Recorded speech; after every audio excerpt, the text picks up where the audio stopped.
नमस्कार विद्यार्थी मित्रांनो, इयत्ता 7वी विषय गणित मॅथमॅटिक्स प्रकरण 5वे ऑपरेशन्स ऑन रॅशनल नंबर्स परिमेय संख्या व त्यावरील क्रिया यामध्ये प्रथम आपण परिमेय संख्या रॅशनल नंबर्स म्हणजे काय हे आपण पहिले समजून घेऊया आणि त्यानंतर प्रॅक्टिस सेट 22 सराव संच 22 मधील काही उदाहरणे आपण सोडवून घेऊया. So in previous standard, all of you have studied how to count the numbers, that is 1, 2, 3, 4, etc. They are called as natural numbers. So you all know that natural numbers, including 0 and the opposite of natural numbers together form the group of integers. You all are familiar with the fractions like 7 upon 11, 2 upon 5, 1 upon 7. Fractions means the number which is in the numerator denominator form. So the group that includes both integers and fractions, we will see that group now. तर विद्यार्थ्यांनो गेल्या वर्षीपर्यंत तुम्ही 1, 2, 3, 4 या अशा मोजत्या येण्यासारख्या संख्या अभ्यासल्या. त्याला आपण नैसर्गिक संख्या असं नाव दिलं. मग नैसर्गिक संख्या, शून्य आणि नैसर्गिक संख्यांच्या विरुद्ध संख्या मिळून तयार झालेला पूर्णांक संख्या समूह तुम्हाला माहिती आहे. त्याचप्रमाणे अंश आणि छेद रूपातले जे फ्रॅक्शन्स म्हणजे अपूर्णांक आपण म्हणतो, जसं 7/11, 7/11, 2/5, 1/7, हे सगळे तुम्हाला माहिती आहेत अपूर्णांक. मग पूर्णांक संख्या आणि अपूर्णांक संख्या अशा सर्व संख्यांना एकत्रितपणे असणारा असा एक कुठला गट आहे का? तर तो आता आपण अभ्यासूया. प्रथम बघूया ग्रुप ऑफ नंबर्स म्हणजे काय. तर ज्या संख्या आहेत त्यांचा गट. नॅचरल नंबर्स नैसर्गिक संख्या 1, 2, 3, 4 आणि त्या मोजता न येणाऱ्या म्हणजे शेवटचा नंबर, शेवटची संख्या कोणती असेल ते आपण नाही सांगू शकत. होल नंबर्स पूर्ण संख्या, त्यांची सुरुवात होते शून्यापासून. 0, 1, 2, 3 अशा प्रकारे पुढे. इंटिजर्स पूर्णांक संख्या ज्या इनफायनाइट निगेटिव्ह नंबर्स पासून सुरू होतात, इन्क्लुडिंग 0 शून्य त्यामध्ये सामावलेला असतो आणि पुढे पॉझिटिव्ह नंबर्स धन पूर्णांक संख्या. रॅशनल नंबर्स परिमेय संख्या 5/7 म्हणजे पूर्णांक जे आपण म्हणतो त्याला अंश आणि छेद रूपातल्या संख्या त्या परिमेय संख्या. तर असा हा संख्यांचा गट आहे. पूर्ण संख्या, नैसर्गिक संख्या, पूर्णांक संख्या आणि परिमेय संख्या. Natural numbers, whole numbers, integers and rational numbers. All integers can be written in the form m upon n. If m is any integer and n is any non-zero integer, then the number m upon n is called a rational number. प्रत्येक जी पूर्णांक संख्या आहे ती आपल्याला m/n म्हणजे अंश आणि छेद या स्वरूपात लिहिता येते. m ही कुठलीही पूर्णांक संख्या असेल पण n ही शून्य नसायला पाहिजे. याचा अर्थ काय की शून्येतर पूर्णांक संख्या असेल तर m/n या संख्येला आपण म्हणतो परिमेय संख्या. आता तुम्हाला इथे पुढे जो टेबल दिलेला आहे, तक्ता दिलेला आहे, तो तक्ता तुम्ही पूर्ण करायचा आहे. आता पहिली जे कॉलम आहे तो दिलेला आहे. -3 हा नॅचरल नंबर आहे का? ती नैसर्गिक संख्या आहे का? तर नाही. नैसर्गिक संख्यांची सुरुवात कुठून होतीये? तर ती 1, 2, 3 पासून नैसर्गिक संख्यांची सुरुवात होते. त्यामुळे ती नैसर्गिक संख्या नाही म्हणून क्रॉस केलेला आहे. -3 हा इंटिजर आहे का? म्हणजे ती पूर्णांक संख्या आहे का -3? तर -3 ही पूर्णांक संख्या आहे म्हणून त्याच्या पुढे करेक्ट मार्क केलेला आहे. -3 हा रॅशनल नंबर आहे का? म्हणजे ती परिमेय संख्या आहे का? तर होय, ती परिमेय संख्या आहे. अशा पद्धतीने तुम्हाला हे टेबल कंप्लीट करायचं आहे. त्यापैकी काही कॉलम्स मी इथे कंप्लीट करून दिलेले आहेत. बाकीचे कॉलम्स तुम्ही कंप्लीट करायचे आहेत. मल्टिप्लिकेटिव्ह इन्व्हर्स गुणाकार व्यस्त. आता इथे 8 हा नंबर दिलेला आहे आणि त्याचा रेसिप्रोकल म्हणजे मल्टिप्लिकेटिव्ह इन्व्हर्सलाच रेसिप्रोकल असंही म्हटलं जातं. आता इथे 8 ही जी संख्या दिलेली आहे, the number 8 it is given. It is in the numerator because here we can say that this number 8 that is divided by 1. कुठलीही संख्या आपण अंश आणि छेद न्यूमरेटर डिनॉमिनेटर फॉर्म मध्ये आपण लिहू शकतो. त्याच पद्धतीने जर त्याचा रेसिप्रोकल काढायचा असेल किंवा त्याचा मल्टिप्लिकेटिव्ह इन्व्हर्स लिहायचा असेल तर हा छेदाचा एक the number which is in the denominator तो जातो न्यूमरेटरला आणि न्यूमरेटरचा नंबर येतो डिनॉमिनेटरला. ज्याप्रमाणे इथे जो छेदाचा एक आहे डिनॉमिनेटरचा एक आहे तो गेलेला आहे इथे अंशाला आणि न्यूमरेटरचा 8 म्हणजे अंशाचा जो 8 आकडा आहे 8 ही संख्या आहे ती गेली आहे डिनॉमिनेटरला. त्यालाच आपण म्हणतो रेसिप्रोकल म्हणजे मल्टिप्लिकेटिव्ह इन्व्हर्स गुणाकार व्यस्त. Another name is reciprocal. What you multiply by a number to get 1. एका संख्येला अशा संख्येने गुणायचं आहे की त्या दोघांचा गुणाकार हा 1 आला पाहिजे. फॉर एक्झाम्पल आत्ताच आपण उदाहरण बघितलं 8 गुणिले 1/8 म्हणजे हा 8 इकडे क्रॉस होतो जो अंशाला आहे आणि इकडचा 8 पण कट होतो 8 एके 8 8 एके 8 आणि त्याप्रमाणे त्याचं आन्सर त्याचं उत्तर येतंय 1. म्हणजेच 8 चा मल्टिप्लिकेटिव्ह इन्व्हर्स गुणाकार व्यस्त आहे 1/8. The multiplicative inverse of 8 is 1/8. So in another word, when we multiply a number by its multiplicative inverse, we get 1. याचाच अर्थ काय की त्या संख्येला त्याच्याच गुणाकार व्यस्तने जर गुणलं तर उत्तर येतंय 1. Fun facts. The multiplicative inverse of 0 is not defined. शून्य या संख्येचा गुणाकार व्यस्त आपल्याला सांगता येत नाही. The multiplicative inverse of 1 is 1 itself. कारण जर 1 चा मल्टिप्लिकेटिव्ह इन्व्हर्स घ्यायचं असं जर आपण कन्सिडर केलं if this is 1 the multiplicative inverse of 1 is 1/1. What does it mean? It is numerator and denominator both are 1, so that is multiplicative inverse of 1 is only 1. Some of the pairs of multiplicative inverse are given here. गुणाकार व्यस्त संख्यांच्या काही जोड्या दिलेल्या आहेत. ज्याप्रमाणे आपण म्हणूया 5/6 चा गुणाकार व्यस्त multiplicative inverse is 6/5. Numerator goes to denominator and denominator goes to numerator. हा इकडचा जो 5 आहे अंशाचा तो मल्टिप्लिकेटिव्ह इन्व्हर्स झाल्यानंतर तो डिनॉमिनेटरला आला आणि डिनॉमिनेटरचा 6 हा न्यूमरेटरला गेला.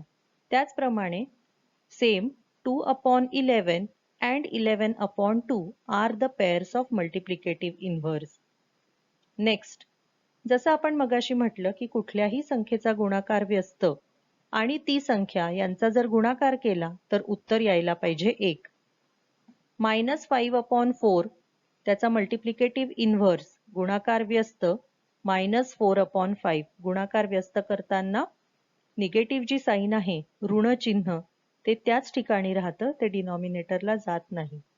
या दोघांचा जर गुणाकार केला तर उत्तर येतंय 1 म्हणून हा याचा गुणाकार व्यस्त. पुढे काही उदाहरण आहे -7/2 मल्टिप्लाइड बाय -2/7 -7/2 गुणिले -2/7 याचाही गुणाकार व्यस्त आणि ती संख्या यांचा गुणाकार केल्यानंतर उत्तर आलेलं आहे इथे 1. The product of -11/9 and 9/11 is -1. -11/9 आणि 9/11 यांचा गुणाकार -1 येतोय ऋण 1. याचाच अर्थ काय? जर -11/9 याचा जर मल्टिप्लिकेटिव्ह इन्व्हर्स गुणाकार व्यस्त जर घेतला तर तो -9/11 यायला पाहिजे, परंतु इथे धन 9/11 दिलेला आहे म्हणून त्यांचा जर गुणाकार केला तर त्याचं उत्तर येतंय -1. परंतु गुणाकार व्यस्त आणि ती संख्या यांचा गुणाकार केल्यानंतर उत्तर यायला पाहिजे -1 म्हणून हा गुणाकार व्यस्त नाही. Therefore -11/9 and 9/11 is not a pair of multiplicative inverse. ती गुणाकार व्यस्त संख्यांची जोडी नाही. प्रॅक्टिस सेट 22 सराव संच 22 ला सुरुवात करूया. Question number 1. Carry out the following additions of rational numbers. खालील परिमेय संख्यांची बेरीज करा. परिमेय संख्या दिलेल्या आहेत. तर आता या संख्यांची बेरीज करायची आहे. परंतु जेव्हा आपण अंश आणि छेद या रूपातल्या संख्यांची जेव्हा आपण बेरीज करतो, म्हणजे परिमेय संख्यांची जेव्हा बेरीज करतो, तेव्हा या संख्यांमध्ये आपल्याला डिनॉमिनेटर्स म्हणजे त्यांचे जे छेद आहेत ते समान पाहिले पाहिजेत. पण इथे एकाचा छेद 36 आणि एकाचा 42 आहे, म्हणजे 36 आणि 42. प्रथम आपल्याला यांचे छेद म्हणजे डिनॉमिनेटर समान करायला लागतील. When we have to make the denominator same, first of all we have to find out the LCM. आपल्याला पहिले त्याचा लसावी काढायला लागणार आहे. So first we calculate the LCM of 36 and 42. So by prime factorization method, मूळ अवयव पद्धतीने आपण त्यांचे लसावी काढणार आहोत. 36 चे प्राइम फॅक्टर्स मूळ अवयव आहेत 2 into 2 into 3 into 3 and for 42 2 into 3 into 7. म्हणजेच त्यांचा LCM आलेला आहे 252. 252 हा LCM आलेला आहे, त्यांचा लसावी आलेला आहे. मग आता छेद समान करायचे आहेत, म्हणून आपण 36 ला 7 ने गुणलं की जेणेकरून उत्तर 252 येणार आहे आणि 42 ला 6 ने गुणलं की जेणेकरून उत्तर 252 येणार आहे. आणि त्याच नंबरने आपण न्यूमरेटरला अंशाला सुद्धा गुणणार आहोत. म्हणून 35/252 अधिक 36/252. 35/252 plus 36/252. So now the denominators are same. छेद समान झालेले आहेत, म्हणून न्यूमरेटरशी अंशांची डिरेक्टली आपण बेरीज करू शकतो. ती आहे 71/252. 71/252. प्रश्न क्रमांक 2, question number 2. 1 complete 2/3 plus 2 4/5. These are the mixed fractions given here. Mix संख्या दिलेल्या आहेत. आता यांचे पहिले आपल्याला अंश आणि छेद स्वरूपामध्ये रूपांतर करून घ्यायचे. Numerator denominator form. Numerator denominator form करत असताना आपण प्रथम हा जो डिनॉमिनेटर आहे 3 गुणिले 1 यांचा गुणाकार करणार आहोत आणि आलेल्या गुणाकारामध्ये आपण बेरीज करणार आहोत 2 ची. म्हणजे 1 गुणिले 3 अधिक 2 आणि छेद डिनॉमिनेटर जो आहे हा डिनॉमिनेटर हा 3 हा इथे जसाच तसा असणार आहे. त्यानंतर पुढच्या जो संख्या आहे ती अधिकचं चिन्ह जसंच तसं 5 into 2 plus 4. 2 गुणिले 5 अधिक 4 आणि डिनॉमिनेटरचा 5 हा पुन्हा जसाच तसा आपण डिनॉमिनेटरला ठेवलेला आहे. डिनॉमिनेटर्स म्हणजे छेद आपण चेंज केलेले नाहीत. हा 3 छेद पुन्हा इकडे आलेला आहे आणि हा 5 छेद सुद्धा इथे आलेला आहे. तर डिनॉमिनेटर्स छेद आपण जसेच तसे ठेवलेले आहेत. मग 3 गुणिले 1 3 अधिक 2 म्हणून 5/3 अधिक 5 दुणे 10 अधिक 4 म्हणून 14/5. आता पुन्हा 3 आणि 5 हे दोन डिनॉमिनेटर्स आहेत, छेद आहेत आणि त्यांची आपण बेरीज नाही करू शकत LCM काढल्याशिवाय. म्हणून त्यांचा आपण प्रथम LCM काढूया, लसावी काढूया. 15 हा त्यांचा लसावी आहे.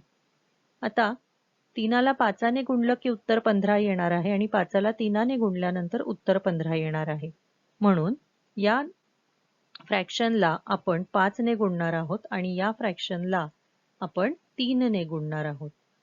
त्यानंतर उत्तर आलेलं आहे 25/15 अधिक 42/15. 25/15 plus 42/15. आता यामध्ये छेद समान झालेले आहेत, म्हणून अंशांची बेरीज केली. उत्तर आलं 67/15. 67/15. पण आपल्याला प्रश्न दिलेला आहे मिक्स्ड फ्रॅक्शन स्वरूपामध्ये, त्यामुळे उत्तर सुद्धा आपल्याला त्यानुसारच लिहायला लागेल. 15 ने 67 ला भाग घातल्यानंतर 15 चोक 60. त्यामुळे आपण 4 ही संख्या इथे लिहिलेली आहे. 67 मधून 60 वजा केले, उत्तर आलं 7. म्हणजे रिमाइंडर बाकी जी आहे ती इथे लिहिली आणि डिनॉमिनेटरचे 15 जसेच तसे. म्हणून उत्तर आहे 4/7/15. प्रश्न क्रमांक 3. 11/17 अधिक 13/19. 11/17 plus 13/19. यामध्ये 17 आणि 19 या दोन्ही मूळ संख्या आहेत. Both are prime numbers. त्यामुळे त्या कोणत्याही पाढ्यामध्ये नाहीत. म्हणून त्यांचा LCM आहे 323. त्यामुळे डिरेक्टली आपण 11/17 या फ्रॅक्शनला आपण 19 ने गुणतोय आणि 13/19 13/19 या फ्रॅक्शनला 17 ने गुणतोय. उत्तर आलेलं आहे 209/323 plus 221/323. Now the denominators are same. छेद समान झालेला आहे, त्यामुळे 430/323 न्यूमरेटर्सची डिरेक्टली, अंशांची डायरेक्टली जर आपण बेरीज केली तर उत्तर येते 430/323. प्रश्न क्रमांक 4 पुन्हा मिक्स्ड फ्रॅक्शनचा प्रश्न आहे. छेद आहे 11 आणि 77. Denominators R 11 and 17. 11ला जर 7 ने गुणलं तर उत्तर येणार आहे 77. पण प्रथम मिक्स्ड फ्रॅक्शनचे आपण अंश आणि छेद या स्वरूपामध्ये रूपांतर करणार आहोत. Mixed fraction we have to convert it into numerator and denominator form. So 2 into 11 plus 3 upon 11 plus 1 into 77 plus 3 upon 77. 2 गुणिले 11 अधिक 3/11 अधिक 1 गुणिले 77 अधिक 3/77. 25/11 अधिक 80/77. दोघांचाही जर लसावी काढला, LCM काढला तर तो येतो 77. म्हणून अशा पद्धतीने पुढील कॅल्क्युलेशन विद्यार्थ्यांनी करायचं आहे. आणि मिक्स्ड फ्रॅक्शन, त्यामुळे उत्तर आहे 3/24/77. 3 complete 24/77 is the answer. Question number 2. Carry out the following subtractions involving rational numbers. खालील परिमेय संख्यांची वजाबाकी करा. ज्याप्रमाणे आपण बेरजेची उदाहरणं सोडवली, ॲडिशनचे एक्झाम्पल्स आपण सोडवले, त्याचप्रमाणे सबट्रॅक्शनची वजाबाकीची उदाहरणं आपल्याला सोडवायची आहेत. म्हणजेच काय, तर छेद समान असल्याशिवाय अंशांची बेरीज किंवा वजाबाकी करता येत नाही. मग आता इथे फक्त तुम्हाला बेरजेच्या ठिकाणी ॲडिशनच्या ऐवजी सबट्रॅक्शनचं साइन आहे, वजाचं चिन्ह आहे. See the first example. पहिलं उदाहरण बघा. पहिल्या उदाहरणामध्ये 7/11 minus 3/7. Now to the denominator, here it is 11 and here 7. छेदाला 11 आणि 7 आहे, म्हणून 11 आणि 7 याचा लसावी आहे, LCM आहे 77. मग आता 77 हा डिनॉमिनेटरला आणण्यासाठी 11 into 7 आपल्याला करायला पाहिजे आणि 7 into 11. त्याप्रमाणे ऑपरेशन्स कॅरी आउट केले, त्याप्रमाणे आपण क्रिया केली. So the answer is 49/77 minus 33/77. Now the denominators are same. छेद समान झालेले आहेत, म्हणून अंशांची वजाबाकी केली. Denominators are same. Now we can subtract the numerators. So 49 minus 33, answer is 16/77. Second question is 13/36 minus 2/40. दूसरा आकडा 13/36 वजा 2/40. आता यामध्ये सुद्धा LCM म्हणजे लसावी जो दिलेला आहे, लसावी 360 आपल्याला कॅल्क्युलेट करून येतो. तर आता जर 36ला 10 ने गुणलं आणि 40ला 9 ने गुणलं तर उत्तर येते 360. म्हणून 360 minus 18/360. 130/360 minus 18/360. Now the denominators are same. छेद इथे समान झालेले आहेत, त्यामुळे अंशांची वजाबाकी करता येईल. 130 वजा 18. उत्तर आहे 112. 112 divided by 360. आता याला सोपं रूप द्यायचे, म्हणजे सिम्पलेस्ट फॉर्म मध्ये हे आन्सर आपल्याला आणायचं आहे. म्हणून डिवायडेड बाय 8 या दोघांनाही जर केलं तर आन्सर आलेला आहे 14/45. अशाच पद्धतीने हे मिक्स्ड फ्रॅक्शन्सचे एक्झाम्पल्स आहेत. विद्यार्थ्यांनी एक्झाम्पल्स नीट ऑब्झर्व करा आणि त्यानंतर तुमच्या वहीमध्ये ती सगळी उदाहरणं तुम्ही सोडवा. इथे आहे 4th एक्झाम्पल. जेव्हा मिक्स्ड फ्रॅक्शन असतात तेव्हा त्याला आपण अंश आणि छेद रूपामध्ये, म्हणजे न्यूमरेटर डिनॉमिनेटर फॉर्ममध्ये आपण पहिले त्याला कॅल्क्युलेट करायचं आणि त्यानंतर त्याचे डिनॉमिनेटर सेम करायचे, म्हणजे त्याचे छेद समान करायचे आणि मगच ॲडिशन किंवा सबट्रॅक्शन हे ऑपरेशन्स कॅरी आउट करायचे. Question number 3.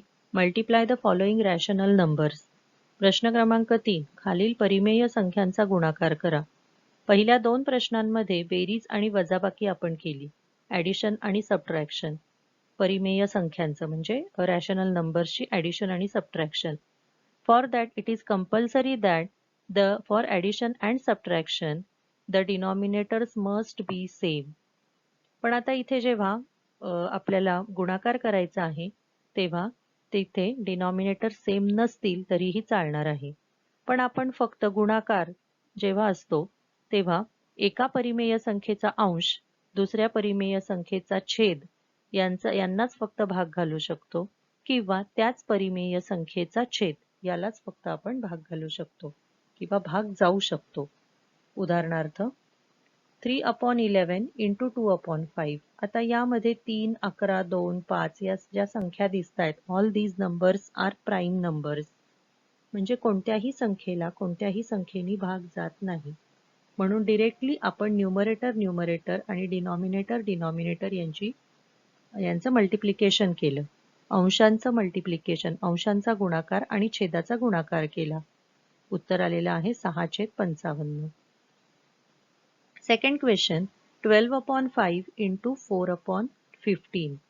आता यामध्ये जर तुम्ही ऑब्झर्व केलं तर असं लक्षात येईल ही जी 12 संख्या आहे आणि ही जी 15 संख्या आहे या दोनही संख्या 3च्या पाढ्यामध्ये येतात. त्यामुळे आपण समजा अंशांचा गुणाकार केला 12 गुणिले 4 5 गुणिले 15 तर इथे उत्तर आलेलं आहे 48/75. आणि पुन्हा याला संक्षिप्त रूप दिलं आपण सिम्प्लिफाय केलं तर 48/3 75/3 इक्वल टू 16/25. आता पुन्हा चेक करायचं 16/25 या दोन्ही संख्या कोणत्याही एका पाढ्यामध्ये येत नाहीत. So final answer is 16/25 16/25. पुढे प्रश्न क्रमांक 3 -8/9 into 3/4. आता यामध्ये जो निगेटिव्ह नंबर आहे ऋण संख्या जी आहे ती तशीच कंसात लिहायची की जेणेकरून तुम्हाला चूक होणार नाही. सो -8 into 3 9/9 into 4 ऋण 8 गुणिले 3 छेद 9 गुणिले 4 म्हणून इकडे गुणाकार आलेला आहे 24 आणि याचा 36. 24 आणि 36 या दोनही संख्या 12च्या पाढ्यामध्ये आहेत म्हणून 12ने भागलं उत्तर आलंय -2/3. Next fourth question 0/6 into 3/4. आपल्या सगळ्यांना माहिती आहे कोणत्याही संख्येला जर शून्याने गुणलं तर उत्तर 0 येतं.